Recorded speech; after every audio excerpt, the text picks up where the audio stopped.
Hello Capricorn. Capricorn यानी मकर राशि में सुरेश को ट्रिपल एस हिंदी टैरो से। तो आज हम कैप्रिकॉन यानी मकर राशि के लिए 3 कार्ड क्लैरिफिकेशन वाली जनरल लव रीडिंग करेंगे। रीडिंग जनरल है तो मैच हो भी सकती है, नहीं भी हो सकती। जिस पर जितनी मैच होती प्लीज आप एक्सेप्ट कर सकते हैं। सनसाइन, मूनसाइन या नाम राशि जिसे चाहें देख सकते हैं। अगर आप पर्सनल रीडिंग चाहते हैं तो नीचे डिस्क्रिप्शन बॉक्स में डिटेल्स दी गई है, वहां जाकर चेक कीजिएगा। कोई भी कंफ्यूजन, डाउट होने पर व्हाट्सएप मैसेज के जरिए आप इसे क्लियर कर सकते हैं। तो इस ये रीडिंग में जो है ये क्लैरिफिकेशन वाली रीडिंग है, तो एक कार्ड के कई मीनिंग होते हैं, तो इसमें रोल रिवर्स हो सकते हैं। Minded please. तो इसमें सबसे पहले, और ये रीडिंग जो है 25 से लेकर 31 मार्च 2025 तक के लिए वैलिड रहेगी।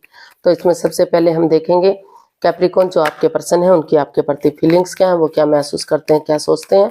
फिर देखते हैं वो आप उनके लिए क्या फील करते हैं, क्या सोचते हैं, और आप एक दूसरे से क्या चाहते हैं, आउटकम क्या रहेगा, और लास्ट में हम गाइडेंस देखेंगे। तो आइए देख लेते हैं कैप्रिकॉन के पर्सन की करंट फीलिंग्स क्या है कैप्रिकॉन के लिए राइट नाउ। कैप्रिकॉन जो आपके पर्सन है उनको महसूस हो रहा है कि इस रिश्ते में in and out, on end of की स्थिति है। प्यार है, प्रेम है, अटैचमेंट फीलिंग्स है, लेकिन इसमें कोई कॉम्प्रोमाइज, ये कमिटमेंट वगैरह नहीं दिया जा रहा है कि ये रिश्ता स्टेबल होगा, कामयाब होगा। तो वो बाधाएं दिखते हैं इस रिश्ते में बनी हुई हैं। तो उनको महसूस हो रहा है कि अगर इस रिश्ते में कमिटमेंट वगैरह दिया जाता है तो ये रिश्ता फिर से खुशहाल हो सकता है, फिर से चीज़ों को सही किया जा सकता है। जो दिल दुखा है, जो हर्टेड हुए हैं, जो प्रॉब्लम है, उन चीज़ों से बाहर निकला जा सकता है। तो अगर हम इसको क्लैरिफाई करते हैं इसको, तो हमारे पास कार्ड्स आए the sun, 10 of swords and 10 of cups. तो कैप्रिकॉन जो आपके पर्सन है वो इसमें महसूस कर रहे हैं कि उन्हें इस रिश्ते में काफी नेगेटिविटी मिली है। वो महसूस कर रहे हैं कि उनके पार्टनर ने उन्हें काफी दुख तकलीफ दिया है, जिन पर उन्होंने सबसे ज्यादा विश्वास किया, सबसे ज्यादा भरोसा किया, उन्होंने ही उनकी पीठ में छुरा घोंपा। लेकिन चाहे कुछ भी हुआ हो, वो इस रिश्ते में एक नए सिरे से एक बिगिनिंग, एक शुरुआत चाहते हैं।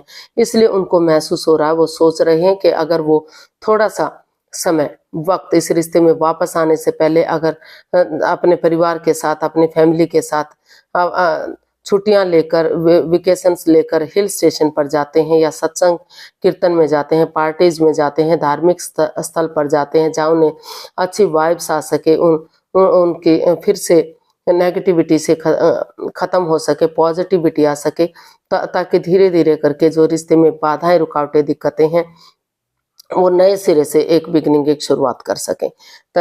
जिस तरह से अंधेरे के बाद रोशनी होती है, रात के बाद दिन होता है, दुखों उसी तरह से दुखों के बाद एक सुख भी आएंगे। उसी होप, उसी उम्मीद के साथ उनको महसूस हो रहा है कि वो इस रिश्ते में नए सिरे से बिगनिंग और शुरुआत करेंगे, और इसमें कॉम्प्रोमाइज करेंगे, और बहुत जल्दी ये रिश्ता ग्रोथ, सक्सेस, प्रॉस्पेरिटी, नेम और फेम की तरफ जा सकता है।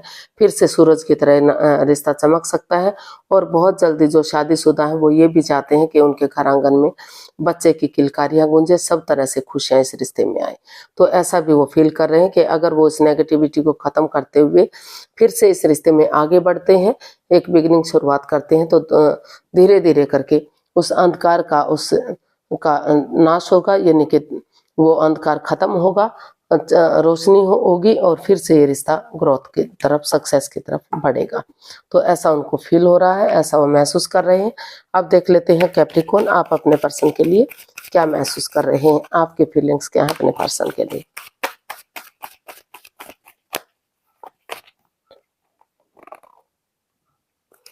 Three of pentacles.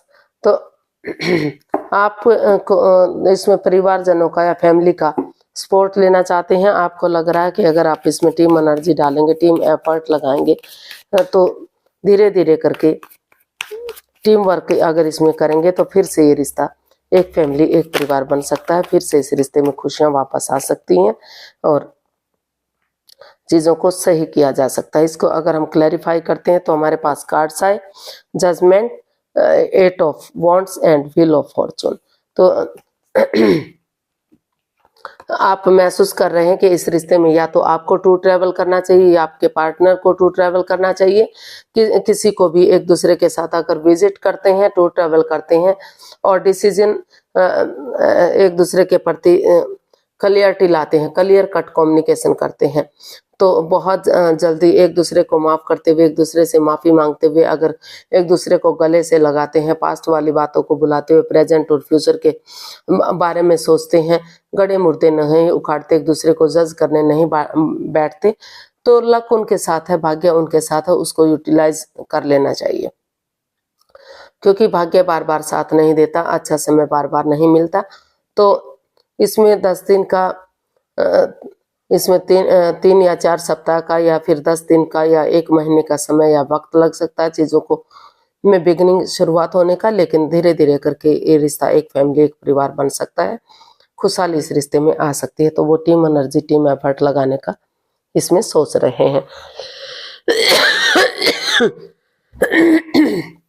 Sorry guys. तो देख लेते हैं कैप्रिकॉर्न आप अपने पर्सन से क्या चाहते हैं। तो इसमें दोनों एक दूसरे के बारे में ऐसा सोच सकते हैं, फील कर सकते हैं, क्योंकि इसमें रोल रिवर्स होते हैं।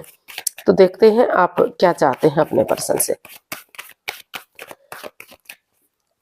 सॉरी गाइस, पहले आपके पर्सन की देख लेते हैं, आपके पर्सन आपसे क्या चाहते हैं, फिर आपके बारे में देखेंगे। तो नाइट ऑफ स्वॉर्ड्स, तो आपके पर्सन अचानक से लगता है उनको कि उन्हें अनएक्सपेक्टेडली, सडनली, अचानक से इस रिश्ते में आगे बढ़ना चाहिए और इसमें इस रिश्ते के बारे में बातें कर लेनी चाहिए, ताकि उनका सोचना भी ना हो और अचानक से वो आगे बढ़ जाएं और उनके पर्सन को इसमें, पार्टनर को इसमें खुशी मिल सके। S of cups, temperance and the hermit. तो कैप्रिकॉर्न जो आपके पर्सन है वो यही चाहते हैं कि आप अपनी दूसरों का सहारा तकने की बजाय अपने लिए स्टैंड ले, अपनी रेस्पॉन्सिबिलिटीज को समझें, अपनी जिम्मेदारी को समझें कि रिश्ता उनके लिए कितना इम्पोर्टेंट है, कितना जरूरी है। अगर वो सचमुच उन्हें प्यार करते हैं, उन्हें प्रेम करते हैं, तो वो इस रिश्ते की अहमियत को समझें कि रिश्ता पेड़ों पर नहीं लगता, रिश्ता इतना जल्दी खत्म करना या रिश्ता इतना जल्दी बनाना इजी नहीं होता। तो सेल्फ डिपेंडेंट बने, अपनी रोशनी, अपना उजाला खुद बने और इस रिश्ते में पर्सनल और प्रोफेशनल लाइफ में बैलेंस बनाकर चलें, ताकि रिश्ते पर इसका इफेक्ट ना पड़े। पर्सनल लाइफ में जो घर गृहस्थी के काम है जो उनका निपटारा करें और प्रोफेशनल लाइफ में बाहर वाले कामों का, जो फाइनेंस से, जो बिजनेस से या फिर पैसे प्रॉपर्टी से रिलेटेड है, उन चीज़ों का निपटारा करें। और यूनिवर्स जो आइडियाज़ दे रहे हैं, अपॉर्चुनिटी दे रहे हैं, डिवाइन हाथ उनका बना हुआ है, ब्लेसिंग्स बनी हुई हैं, तो उसके साथ एक बिगिनिंग शुरुआत करें, ताकि वही बिगिनिंग, वही शुरुआत आगे जाकर ब्रांड न्यू बिगिनिंग बन सके, ग्रोथ, सक्सेस, प्रॉस्पेरिटी, नेम और फेम दे सके। तो वो चाहते हैं कि अचानक से उनके पार्टनर की तरफ से ये खुशखबरी, गुड न्यूज़ उन्हें मिलना चाहिए। वो अचानक से इस रिश्ते में आएँ और चीज़ों को सही कर दें और रिश्ते को आगे बढ़ाएं और जो पटरी से गाड़ी उतर गई थी उस पटरी पर फिर से गाड़ी को चढ़ाएं। तो ऐसा वो आपसे चाहते हैं। आप देख लेते हैं कैप्रिकॉर्न आप क्या चाहते हैं अपने पर्सन से। कैप्रिकॉर्न आप अपने पर्सन से क्या चाहते हैं, चलिए देखते हैं। टू ऑफ पेंटिकल्स, कैप्रिकॉर्न आप चाहते हैं कि वो जगलिंग फेज में ना रहें, वो जिग जैग ना करे। कभी उनको लग रहा है कि उन्हें रिश्ते में आना चाहिए, कभी लग रहा है रिश्ते में नहीं आना चाहिए। तो वो इन परेशानियों से, इन दिक्कतों से बाहर निकलें और इस रिश्ते को अच्छे आइडियाज़ के साथ स्टेबल करें, कामयाब करें। तो वो इस स्टक एनर्जी से बाहर निकलें और इस रिश्ते को आगे बढ़ाए। तो अगर इसको हम क्लैरिफाई करते हैं तो हमारे पास कार्ड्स आए हैं, 4 of cups, king of pentacles and 6 of cups. तो आप अपने पर्सन से यही चाहते हैं कि वो स्टक एनर्जी में ना रहें, कंफ्यूजन में ना रहें, स्टक एनर्जी से बाहर निकले, जगलिंग फेज में ना रहें, क्योंकि उन्हें हो सकता है कि नई अपॉर्चुनिटी भी मिल रही हो, तो इस चीज़ को लेकर वो कंफ्यूज है कि उन्हें नए रिश्ते की तरफ जाना चाहिए, नई अपॉर्चुनिटी की तरफ जाना चाहिए या इस रिश्ते में आगे बढ़ना चाहिए। तो स्टक एनर्जी से बाहर निकलें और इस रिश्ते में नए सिरे से एक बिगिनिंग, एक शुरुआत करें। उन पुरानी हिस्ट्री को, पुरानी मेमोरीज को, क्षणों को, पलों को, यादों को ताज़ा करें जो एक दूसरे के साथ उन्होंने बिताई है। उन खुशी के पलों को अगर वो ताज़ा करेंगे तो फिर से इस रिश्ते में उन्हें खुशियां मिलेंगी, ये चीज़ें सही होंगी और रिश्ता आगे बढ़ेगा। तो वो रीयूनियन, रिकॉन्सिलेशन आप अपने पार्टनर से चाहते हैं कि ताकि फिर से जो प्रॉब्लम्स इस रिश्ते में रही हैं, चाहे अपने लिए ना सही, अपने बच्चों के लिए, अपनी फैमिली के लिए, अपने परिवार के लिए, उन पुरानी हिस्ट्री को, मेमोरीज को, क्षणों को, पलों को, यादों को ताज़ा करते हैं तो रीयूनियन, रिकॉन्सिलेशन ये रिश्ता हो सकता है। और जो परेशानियां, जो बाधाएं, दिक्कतें थी जिससे वो स्टक एनर्जी में थे, उस कंफ्यूजन से बाहर निकला जा सकता है और चीज़ों को सही किया जा सकता है। तो इसका आउटकम देख लेते हैं, आउटकम क्या रहेगा। इसका आउटकम क्या रहेगा देखते हैं। एस ऑफ वंड्स, तो इसका आउटकम बता रहा है कि अच्छे आइडियाज, अच्छी अपॉर्चुनिटी के साथ अगर आप इस रिश्ते में बिगिनिंग शुरुआत करते हैं तो इसका आउटकम काफ़ी पॉजिटिव हो सकता है। जो दुख के बादल हैं वो ख़त्म होते दिखाई दे रहे हैं और पॉजिटिविटी की तरफ ये रिश्ता बढ़ता दिखाई दे रहा है। तो इसको क्लैरिफाई करते हैं हम। तो हमारे पास कार्ड्स है 6 of swords, the tower and the fool and the sun. Bottom of the deck बता रहा सन। तो यूनिवर्स आपको यही, इसका आउटकम यही बता रहा है कि इस रिश्ते में जो नेगेटिविटी थी, जो चक्रास इम्बैलेंस्ड हो गए थे, रिश्ता बनते बनते यूं लग रहा था कितना अच्छा जा रहा है, लॉन्ग लाइफ होगा, लेकिन अचानक से कुछ ऐसी बात सामने आ गई थी कि सारे चक्रास इम्बैलेंस्ड हो गए, रिश्ता खत्म होने की कगार पर आ गया, डाइवोर्स की स्थिति बन गई। तो उन चीज़ों को, उस over thinking, over control, over stress से अगर आप बाहर आते हैं, ऐसी जगह पर जाते हैं जहां आपको पीस, सुकून, शांति मिले, आपकी भावनाओं को समझा जा सके, आपके प्यार को समझा जा सके और नए सिरे से एक बिगिनिंग, एक शुरुआत करते हैं, तो धीरे धीरे करके इसमें रिस्क लेते हैं, क्योंकि बिना रिस्क लिए लाइफ में क्या ही होता है। तो थोड़ा सा रिस्क लेते हैं तो बहुत जल्दी आपके घर आंगन में खुशियां वापस आ सकती हैं। ग्रोथ, सक्सेस, प्रॉस्पेरिटी, नेम और फेम आ सकता है। बहुत जल्दी इस घर में एक बच्चे की किलकारियां भी गूंज सकती हैं और फिर से रिश्ता सूरज की तरह चमक सकता है। तो इसका आउटकम यही बता रहा है कि वो चीज़ें इस रिश्ते में ख़त्म होती दिखाई दे रही हैं जो नेगेटिविटी की तरफ थी, जो इस रिश्ते में प्रॉब्लम्स, बाधाएं, दिक्कतें दे रही थी, और उन चीज़ों का खात्मा होता दिखाई दे रहा है। लेट गो हो रही हैं वो चीज़ें और नए सिरे से इसमें थोड़ा सा रिस्क लिया जा रहा है। एक बिगनिंग, एक बिंदास बंदे की तरह के बिना रिस्क लिए क्या ही होगा, उसके साथ शुरुआत होती दिखाई दे रही है और काफ़ी खुशियां वापस लौटती दिखाई दे रही हैं। तो इसका आउटकम काफ़ी नेगेटिविटी से पॉजिटिविटी की तरफ जा रहा है। अगर आप कोशिश करते हैं, बिगनिंग और शुरुआत करते हैं, तो सारी चीज़ें फिर से सही की जा सकती हैं, इस रिश्ते को आगे बढ़ाया जा सकता है। तो यूनिवर्स की तरफ से मैसेज या गाइडेंस देख लेते हैं क्या रहेगी। 2 of swords, the world and 8 of swords and the emperor.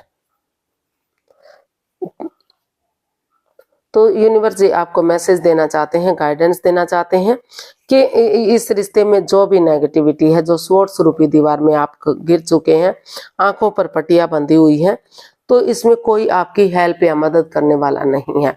आंखों से पट्टियां खोलिए, रुकिए, ठहरिए, सोचिए, विचारिए, दिल और दिमाग से काम लीजिए। जो बातें आप के बीच में या तो हो नहीं रही हैं, अगर हो भी रही हैं तो इमोशनल लेवल पर जो अच्छे से नहीं हो रही हैं, तो वो बातें कीजिए ताकि धीरे धीरे करके इसमें नए सिरे से एक बिगिनिंग, एक शुरुआत की जा सके, रिश्तों को सही किया जा सके। अगर इसमें एक नया चैप्टर, नया अध्याय शुरू करते हैं, शुरू से शुरू करते हैं इस रिश्ते को और इस नेगेटिविटी को ख़त्म कर लेते हैं, सोच विचार करके जो क्रॉस मार्ग पर रिश्ता रुका हुआ था उससे बाहर निकलते हैं और स्ट्रिक्टली फॉलो करते हैं इस रिश्ते को। हालांकि ये डिसीजन लेना इतना इजी नहीं है, इतना आसान नहीं है, लेकिन अगर आप ये सोच लेते हैं, ठान लेते हैं कि उन हर तरह से आपको इस कंफ्यूजन से, इस परेशानी से बाहर निकलना है और इस रिश्ते में अब वापस आना है। ग्रोथ, सक्सेस, प्रॉस्पेरिटी, नेम और फेम सारी चीजें आपको चाहिए, तो फिर से इस रिश्ते में खुशियां वापस आ सकती हैं। तो ऑनेस्टी, ईमानदारी और लॉयल्टी के साथ बिना किसी छल कपट, हेरा फेरी, धोखाधड़ी के आगे बढ़िए। जो बातें नहीं हो पा रही हैं, धीरे धीरे अपने पार्टनर के साथ बातें कीजिए और इस रिश्ते में सुधार लाइए। सोच विचार करके आगे बढ़िए, रिश्ता फिर से ग्रोथ, सक्सेस की तरफ जा सकता है। तो आज के लिए इतना ही, फिर नई वीडियो के साथ मिलते हैं। अगर वीडियो सही लगती हैं, अच्छी लगती हैं तो प्लीज़ लाइक, शेयर और सब्सक्राइब कीजिए। कमेंट्स करना ना भूलिए, इससे मोटिवेशन मिलता है, आपको नोटिफिकेशन मिलता है। फिर जल्दी मिलते हैं नई वीडियो के साथ। तब तक के लिए हैप्पी रहें, खुश रहें। नमस्ते, थैंक यू सो मच।